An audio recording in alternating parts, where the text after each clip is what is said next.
अनेक दिवसांच्या प्रतीक्षेनंतर नागपूर मेट्रोचे 3 कोच शहरात दाखल झाले। हैदराबाद इथून हे कोच नागपूरच्या खापरी भागात दाखल झाले, तेव्हा ढोल ताशांच्या गजरात त्याचं स्वागत करण्यात आलं। या महिन्याच्या 15 तारखेच्या सुमारास मेट्रोची ट्रायल रन होण्याची शक्यता आहे। मेट्रो करता टाकलेल्या रुळांचं तपासणीचं काम आधीच सुरू झालं आहे। मेट्रो लवकरच सुरू होणार असल्यानं नागपूरकरांमध्ये सध्या आनंदाचं वातावरण आहे। मेट्रोच्या प्रवासासाठी नागपूरकर उत्सुक आहेत। धरण क्षेत्रात सुरू असलेल्या दमदार पावसामुळे पुणे तसंच पिंपरी चिंचवड शहराच्या पाण्याची चिंता वर्षभराकरता मिटली आहे। पुण्याला पाणी पुरवठा करणाऱ्या धरणांमध्ये 24.31 टीएमसी म्हणजे 83.39% इतका पाणीसाठा झालाय। पुणे शहराला वर्षभरात 14 ते 15 टीएमसी इतकं पाणी लागतं। धरणातील पाणीसाठा पुढील काळात 28 ते 29 टीएमसीवर जाण्याची शक्यता आहे, त्यामुळे उर्वरित पाण्याचे ग्रामीण भागासाठी उपलब्धतेनुसार नियोजन करण्यात येणार आहे। नाशिक जिल्ह्यात कळवण सटाणा परिसरात समाधानकारक पाऊस पडत जिल्ह्यातील सर्वात मोठं धरण असलेल्या गिरणा धरणाच्या पाणीसाठ्यात कमालीची वाढ झाली आहे। धरणाने 51% टप्पा पार केलाय, त्यामुळे खानदेश परिसराचा पिण्याच्या आणि सिंचनाच्या पाण्याचा प्रश्न मिटणार आहे। जळगावसह खानदेश परिसरासाठी वरदान ठरलेल्या गिरणा धरणाच्या उगमस्थानी दमदार पाऊस कोसळतोय। चनकापूर पुनद धरणातून पाण्याचा विसर्ग सुरू आहे, तर हरणबारी आणि केळझर ओव्हरफ्लो झालाय। गेल्या वर्षी ऑगस्टच्या सुरुवातीला गिरणा धरणात अवघा 7% पाणीसाठा होता, यंदा ही पातळी 51% वर पोहोचली आहे। अशीच वरुण राजाने कृपा केली तर अनेक वर्षांनंतर धरण ओव्हरफ्लो होण्याची आशा व्यक्त केली जाते। यंदाच्या नारळी पौर्णिमा आणि रक्षाबंधनाला चंद्रग्रहण आल्यानं भावाच्या हातावर राखी कधी बांधायची असा प्रश्न अनेकांच्या मनात आहे। चंद्रग्रहणाचे वेध लागण्याआधीच राखी बांधून घ्यावी किंवा चंद्रग्रहण संपल्यावर रक्षा बांधावी वगैरे अशा अनेक अफवा पसरत आहेत, पण या सगळ्या अफवाच असून त्यावर विश्वास ठेवू नये असं आवाहन खगोल अभ्यासक आणि पंचांगकर्ते दाकृ सोमन यांनी केली आहे। चंद्रग्रहणामुळे राखीचा सण आदल्या दिवशी किंवा दुसऱ्या दिवशी साजरा करण्याची काहीही गरज नाही असं सोमन यांनी म्हटलंय। सोमवारी म्हणजे 7 ऑगस्टला खंडग्रास चंद्रग्रहण आहे। हे ग्रहण भारतातही दिसणार आहे। रात्री 10:52 ग्रहणाला सुरुवात होईल। ग्रहणाच्या सर्वोच्च बिंदूला चंद्रबिंबाचा 24.6% भाग पृथ्वीच्या छायेमुळे झाकळला जाईल, तर रात्री 12:49 हे ग्रहण सुटणार आहे। शिवाय ग्रहणाचा रक्षाबंधनाच्या सणाशी काहीच संबंध नाहीये, त्यामुळे सोमवारचा संपूर्ण दिवस कधीही भाऊ बहिणींनी बिनधास्त साजरा करण्यास काहीच हरकत नाही असं सोमन यांनी म्हटलंय। सोमवार 7 ऑगस्ट रोजी श्रावण पौर्णिमा आहे आणि त्याच दिवशी रात्री चंद्रग्रहण आहे। काही लोकांचा असा एक गैरसमज झालेला आहे की ग्रहण आहे म्हणून त्या दिवशी रक्षाबंधन किंवा नारळी पौर्णिमा करायची नाही, ती आदल्या दिवशी करायची रविवारी, पण हे बरोबर नाही। ही अंधश्रद्धा आहे। महत्त्वाची गोष्ट ही की धर्मशास्त्राप्रमाणे चंद्रग्रहण हे रात्री 10:52 सुरू होत आहे आणि रक्षाबंधन आणि नारळी पौर्णिमा ही आपण सोमवारी दिवसभर साजरी करू शकतो।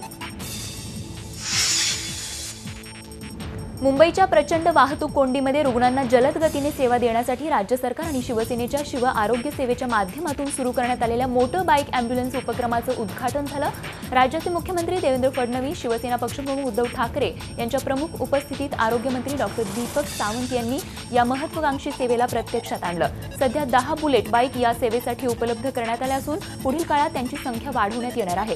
मुंबई शहर आणि पूर्व पश्चिम उपनगरात ही सेवा उपलब्ध करून देण्यात आली आहे।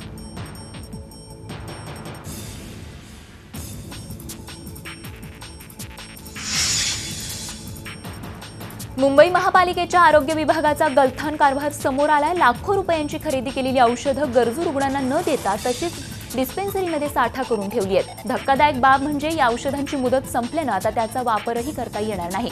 ही औषधं फेकून देण्याचा एकच पर्याय आता पालिकेसमोर उरलाय। ॲसिडिटीवरील अँटासाइडच्या बॉटल्स भरलेली 50हून अधिक बॉक्स या ठिकाणी पडून आहेत, तर याची किंमत 6 लाखांहून अधिक आहे। मात्र पालिकेच्या आरोग्य विभागाला याची पर्वा नाहीये। पीक विमा भरण्यासाठी राज्य सरकारने 5 दिवस वाढवून दिले असले तरी शेतकऱ्यांना या वाढवलेल्या वेळेचा फायदा होत नाहीये। राज्य सरकारने एक नवीन GR काढला असून शेतकऱ्यांचा पीक ऑनलाईन पद्धतीने स्वीकारण्याचा आदेशात म्हटलंय, त्यामुळे जिल्हाभरातील बँकांनी विमा घेणंच बंद केलंय।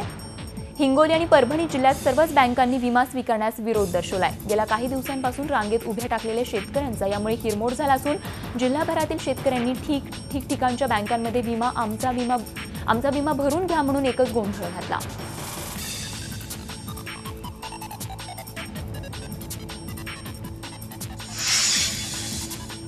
बीड जिल्हा मध्यवर्ती बँकेने पीक विमा भरून घेण्यास नकार दिल्यानं बँकेसमोर जमलेल्या हजारो शेतकऱ्यांनी बीड केज महामार्गावर रास्ता रोको आंदोलन केलं। शासनाने पीक विमा भरून घेण्यास मुदतवाढ दिली असताना बँकेकडून विमा भरून घेण्यास टाळाटाळ केली जात असल्याचा आरोप करत शेतकऱ्यांनी रास्ता रोको आंदोलन केलं। हजारो शेतकरी रस्त्यावर उतरल्यानं पोलीस प्रशासनाची चांगली धावपळ उडाली।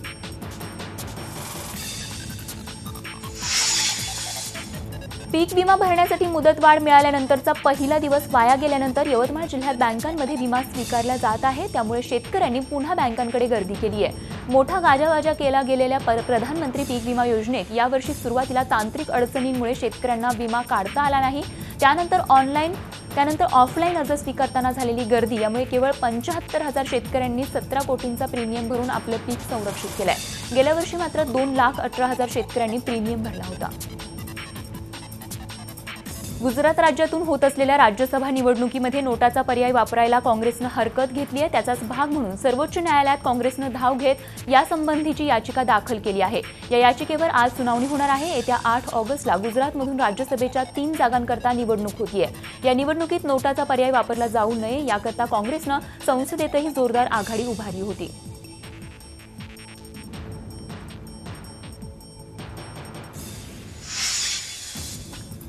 कर्नाटकचे ऊर्जामंत्री डी.के. शिवकुमार यांच्या दिल्लीतल्या घरावर आयकर विभागाने छापे टाकलेत। या छाप्यातून तब्बल 7.5 कोटींची रक्कम जप्त करण्यात आली आहे। तर शिवकुमार यांच्याशी संबंधित कर्नाटकमधल्या 39 ठिकाणी आयकर विभागाने छापे घातले। या कारवाईमुळे काँग्रेसच्या नेत्यांचा चांगलाच तिळपापड झालाय।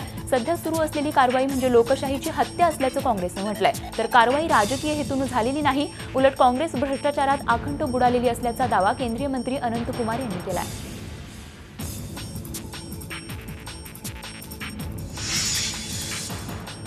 पश्चिम बंगालमधून कम्युनिस्ट पक्षांची वाईट अवस्था केवळ विधानसभेत नाही तर राज्यसभेतही होतीये। राज्यसभेच्या 60 वर्षांच्या इतिहासात पहिल्यांदाच बंगालमधील डाव्या पक्षांकडून पार्टीमधून राज्यसभेच्या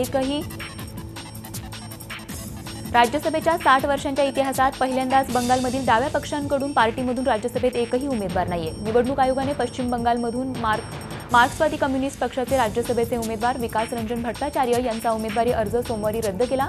त्यामुळे तृणमूल काँग्रेसचे 5 आणि काँग्रेसचा 1 उमेदवार बिनविरोध निवडून येण्याचा रस्ता साफ झालाय। त्यामुळे पश्चिम बंगालचा कोणताही डाव्या पक्षाचा उमेदवार राज्यसभेत जाऊ शकला नाही।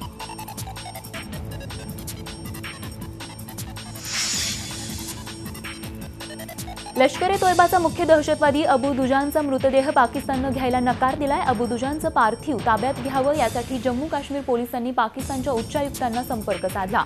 मात्र पाकिस्ताननं दुजानचा मृतदेह स्वीकारायला नकार दिला। त्यानंतर एका अज्ञात स्थळी दुजानच्या मृतदेहावर दफनविधी करण्यात आला। दरम्यान श्रीनगर सहित जम्मू काश्मीरमधल्या अनेक संवेदनशील ठिकाणांना हाय अलर्ट जारी करण्यात आला आहे। गुप्तचर यंत्रणांनी भविष्यात सुरक्षा यंत्रणांवर दहशतवाद्यांकडून हल्ल्याचा इशारा दिला आहे।